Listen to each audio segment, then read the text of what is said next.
câteva cuvinte despre joc, te rog. Ce să pot să spun? Cred că am bătut foarte clar, am o victorie meritată, foarte clară, am controlat jocul. Poate am avut o perioadă de 15-20 de minute spre finalul primei reprize în care am suferit puțin, dar în rest, eu cred că am controlat jocul din toate punctele de vedere, din punct de vedere tactic, din punct de vedere tehnic, motivațional, am fost mult peste Craiova astăzi. Am marcat 4 goluri, am ratat un penalti, am mai ratat câteva situații bune de a marca. Nu pot decât să felicit jucătorii pentru evoluția de astăzi și să le reamintesc că pentru noi urmează un meci miercuri foarte greu la Bistrița și obiectivul nostru astăzi nu era să bate, obiectivul nostru final nu se bate în Craiova, ci să promovăm. Felicitări pentru victorie, bravo, dar mai avem încă un drum lung. Și cred că mai multe n-aș vrea să spun, pentru că jocul nostru de astăzi a spus ceea ce n-am vorbit noi înainte de meci, pentru că am știut să tăcem și să ne pregătim. Înainte de meciul ăsta am vorbit mai mult pe teren astăzi. A fost mai ușor decât vă așteptați?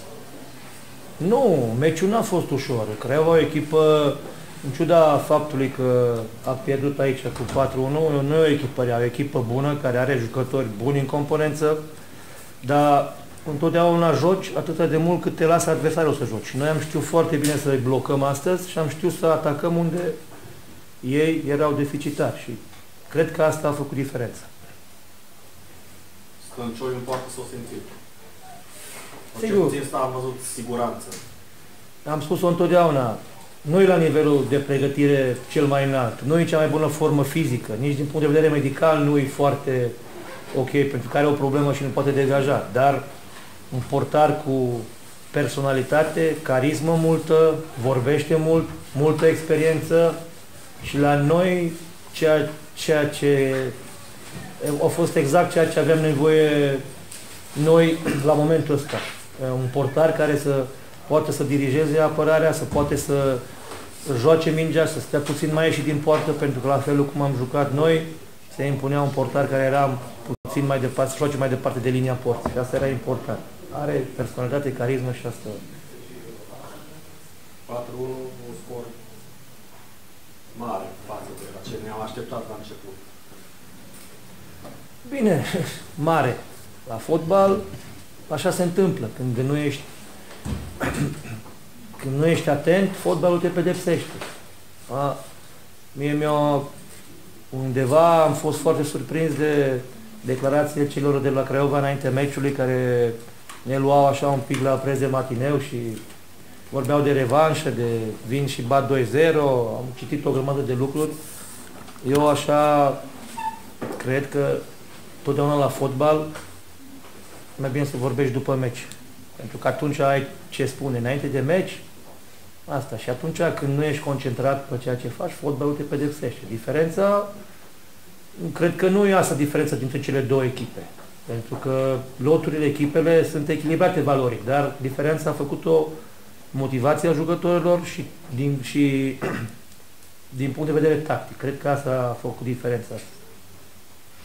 Nu e o diferență atât de mare. Poate scorul e exagerat la nivelul valoric al celor două loturi. Dar astăzi a fost o zi în care noi ne-am dorit foarte mult să câștigăm și am fost mult superior Craiovei astăzi. Mâine nu știm ce va mai fi. Vom vedea. Dar mie îmi dă de gândit lucrul ăsta, pentru că o victorie contra Craiovei la așa un scor poate să te relaxeze. Și eu am o experiență în ceea ce înseamnă echipele care vor să promoveze și o victorie de genul ăsta te poate deconcentra. Și ar fi o mare greșeală ca noi să credem că suntem promovați astăzi. Era o victorie necesară, dar nu e suficientă ca să promovezi. Și asta, din momentul ăsta, vreau să le transmit jucătorilor astea și să ne gândim la meciul de la Bistrița. Ne bucurăm astăzi, meciul de la Bistrița va fi mult mai greu. Bistrița întors la rezultatul. Se leagă declarația ta, o victorie în meciul cu Craiova ne va da un moral și poate și un meci nul ne este mai convenabil la Bistrița, mai ușor. Ne-a făcut meciul mai ușor. Da, noi am spus-o și o repet, obiectivul nostru principal nu să facem spectacol cu Craiova. Obiectivul nostru principal e să promovăm și atunci avem încă o posibilitate. Și un meci nul ne poate ține în joc la Bistrița, în sensul că diferența de puncte va rămâne aceeași. Avem șansa să avem din 3 rezultate 2 care să ne fie favorabile. Trebuie să ne pregătim foarte bine, dar scorul ăsta poate să ne mintă puțin, în sensul că, din punct de vedere mental, să credem că campionatul e terminat. Departe de a fi terminat campionatul. Bistrița e o echipă imprevizibilă, foarte imprevizibilă. Nu are nume, dar e bine organizată și știe să joace exact cu calitățile jucătorilor. Și atunci mă bucur pentru rezultatul de astăzi, dar mă îngrijorez pentru ceea ce va fi în continuare. Spectatori, număr mare de spectatori și chiar au fost lângă echipă, s-a simțit. Normal, când joci un derby, joci cu Universitatea Craiova, o echipă în jurul căreia se face mult tam-tam, multă propagandă, cu nume sonore, cu multă putere financiară, lumea vine la stadion. Eu sunt foarte bucuros că noi cred că după meciul de astăzi am câștigat, unul, ca echipă, ca spirit de echipă, ca stare de spirit, stare de învingător și 2, am câștigat publicul, pentru că eu cred că după meciul ăsta și lumea poate să-și întoarcă din nou privirea spre noi și să înțeleagă că lucrurile sunt serioase și se dorește cu adevărat promovarea și au o echipă frumoasă astăzi la Târgu Mureș. Arbitrajul, Acum, micile greșeli. eu cred că nu. Arbitrajul nu mi s-a părut să facă diferența în joc. Cred că diferența a făcut-o jocul nostru, nu arbitru. Sigur, orice arbitru. Sunt o grămadă de momente în joc, o grămadă de situații în care poate să greșească. Dar nu cred că a influențat rezultatul. Mi s-a părut penalti amândouă foarte corect acordate, după părerea mea. Nu știu, dar mi s-a părut, de unde am fost eu, mi s-a părut foarte corect acordat. Și în rest nu văd cum a influențat rezultatul final. Nu cred că a influențat rezultatul final. În urma cartonașelor primite, pericol de suspendare pentru ceva jucător pentru meciul de Bistrița? Deocamdată nu, pentru că odată cu începerea play-off-ului s-au anulat cele din campionatul regulat și deocamdată nu avem, dar noi nu ne putem permite riscul să pierdem din jucătorii importanți și astăzi am luat niște cartonașe puțin ușor luate pe niște tratări de faze, poate din prea multă motivare și din prea multă energie, să spun așa. Bobby Verdeș nu prea ratează de obicei.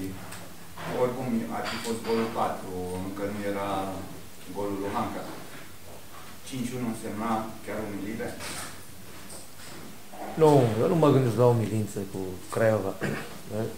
Echipă, totuși, eu respect foarte mult Craiova și respect ceea ce înseamnă Universitatea Craiova și cunosc foarte mulți dintre jucătorii de acolo. Sunt mulți cu care eu am lucrat și știu că au valoare. Nu pot să spun acum că am bătut cu 4-1 și mama i-am umilit pe Craiova. Eu nu, departe de mine gândul ăsta. Am câștigat un meci foarte bine, extraordinar, dar știu că Craiova e o echipă valoroasă. Foarte valoroasă, care cred că ne-a luat un pic la preț de matineu și aici au greșit ei puțin. Dar în rest, tot respectul meu pentru Craiova și sunt sigur că ei vor promova. Ați pregătit echipa înainte de meci să nu intre în clincher cu Pleșan, că știm că au avut câteva meciuri aici în trecut. Nu, eu nu pregătesc echipa să bată. Eu pregătesc echipa să fie agresivă, să știe să joace tare la minge, dar nu să facă scandal. Dimpotrivă, mie nu-mi plac lucrurile astea, dar îmi plac jucătorii care știu să fie agresivi și să-și respecte adversarii în același timp. Un rezultat pozitiv la Bistrița ar putea deveni crucial? Un rezultat pozitiv la Bistrița ne-ar face drumul mult mai ușor în viitor. Și cred că am devenit principalii favoriți, dacă am reușit să câștigăm la Bistrița, deși e foarte greu, cred că am devenit principalii favoriți la promovare. Părerea mea. Dar nu știu niciodată. Și un rezultat negativ trebuie să-l luăm ca atare. Nu e un sfârșit de drum. Dar ne gândim că avem 2 rezultate din 3 și asta, din fericire, ne dă speranță, avem oportunitatea asta și nu avem voie să ratăm. Eu am spus-o când am ajuns pe locul 2 după meciul cu Reșița, o echipă inteligentă nu are voie să mai rateze un loc promovabil când a ajuns acolo. Acolo ajungi greu, nu ajungi ușor. E foarte greu când ajungi acolo. Așa că... Râmnicu Vâlcea au limpezit undeva apele pentru trio-ul care luptă pentru promovare în 2-0 la Metalul Reșița și au adus undeva la 16 puncte. Pentru noi, lupta se dă în 3 astăzi, poate. Important devine pentru noi meciul de la Bistrița. Venim cu puncte. De astăzi, adică pentru noi nu mai contează ce fac ceilalți astăzi, după meciul de azi. Nici nu ne mai interesează ce fac celelalte echipe, celelalte meciuri. Ne interesează ce facem noi, că suntem la mâna noastră. Noi, orice s-ar întâmpla, pierdem sau câștigăm pe mâna noastră. Nu ce mai ne interesează ce fac Vâlcea, Reșița sau Bistrița. Nu mai contează. Avem destinul propriile mâini și asta contează cel mai mult. Restul sunt povești din ziare. Silaghi am văzut că era pe banca de rezervă, e posibil să joace Bistrița? S-a mai reabilitat, să spunem așa, ochii Silaghi conducerii? e un jucător foarte important, la care eu țin foarte mult pentru echipa asta. Silaghi e jucătorul care a jucat din divizia D sau de când la echipa asta până în divizia A. Mă trebuie să înțeleagă că fotbalul nu se joacă în trecut. Fotbalul e prezent. Viitorul nu știi ce se întâmplă. La fotbal trebuie să te supui legilor care guvernează o echipă. Și cred că Silii a înțeles lucrul ăsta după incidentele de acolo. Eu cred că și la Vâlcea, când a jucat titular, a făcut un meci bun, dar avea probleme din punct de vedere fizic și l-am scos la pauză și azi, din motive tactice, am jucat cu ăsta. Dar e un jucător care trebuie să ne ajute pe noi. Și ne poate ajuta. E foarte important pentru noi. Eu îl consider un jucător foarte important pentru echipa noastră. Un simbol la echipa asta.